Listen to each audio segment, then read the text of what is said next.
All right, everyone. The House has passed Trump's big, beautiful bill. We're gonna see what happens from here. It's iffy. It sort of depends on the demeanor of certain Republican senators, I suppose, at this point. Link in the description, though, archived, of course. I'm less concerned with more than the general substance of the bill than with the form and structure of propaganda surrounding it. And we've seen it before. When Trump, for example, passed tax cuts during his first presidential term, people said, well, it's going to raise taxes on the poor. It only benefits the rich. It's going to drive up costs. It's going to do everything wrong in the world. None of these things happened, by the way. If anything, for people like me who are self-employed, it was one hell of a bonanza boon.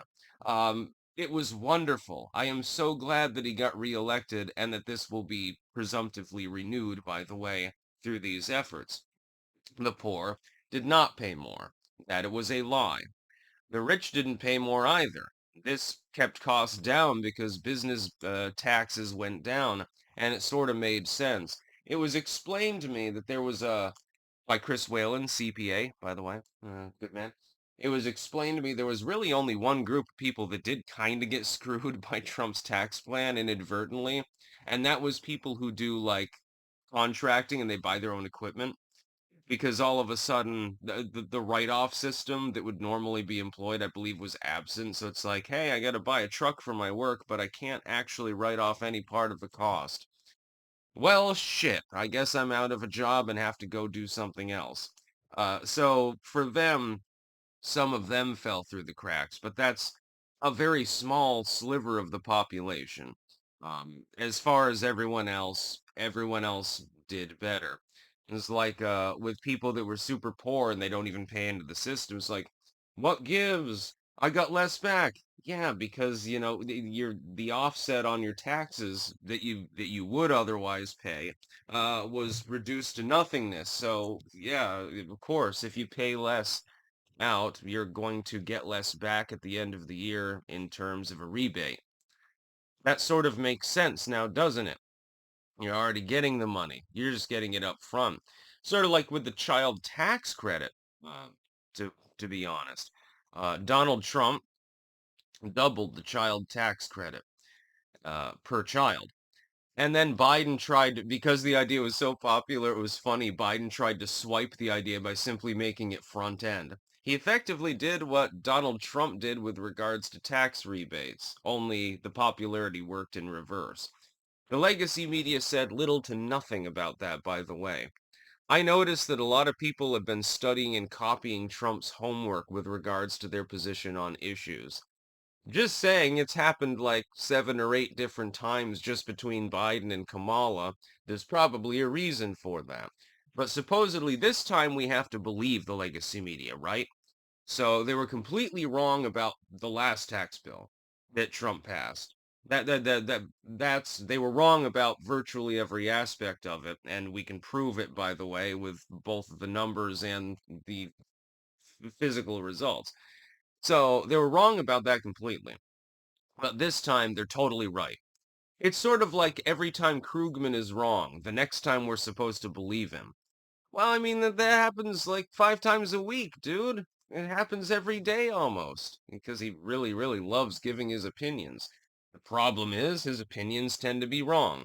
What'll probably end up happening is it probably, in the end, in possibly modified form, will pass. It end up bouncing between committees and so forth. And it will not destroy the economy. It's funny because there's a lot of projection too. Let's see. Trump supposedly was going to cause a massive rise in the cost of goods. Who actually did that? Is it A, Big Don, Orange Man, or B, Sleepy Joe? Oh, the answer is B. Yeah, inflation hit almost 9% under Joe Biden at one point. That's just wonderful, by the way. It's really helpful for the economy and for the average person who's in the lower or working class that is already struggling. It's really bad when you're in the lower middle class. You're in that sandwich zone between what would be conceived of as working, it's people who are of less means and like solid middle. When you're right on the cusp, because you make too much money to qualify for any form of benefit from the government, and you still have to pay taxes, of course. They love those. But you don't really have enough income to gain any upward mobility. I know. I've been there before. Thankfully managed to claw my way up a little bit, but at this point, you know, even people who are wealthy, hey, you get fucking doctors and they're like, should I pay for should I do my car payments or should I eat today? And they're like making a quarter mil or something like that. I know that this is not a common thing that happens, but based on the cost of living in some parts of the country, like San Francisco. Oh, I made $250,000 this year. I guess that means I've risen into the middle class finally. And that's the reality for a lot of people that live in the United States.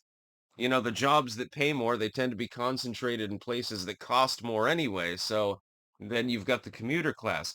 Oh, wait, gas prices are through the roof and shit like that. Trump didn't do that. Biden had 4 years to figure that mess out, and he did nothing but make it worse. Trump's big, beautiful bill and the legacy media's propaganda. Trump is going to break all the toys. He's going to be the one that really fucks us. Dude, if he fucks us harder than Joe Biden fucked us, we're going to die of AIDS. That's about all. Peace out.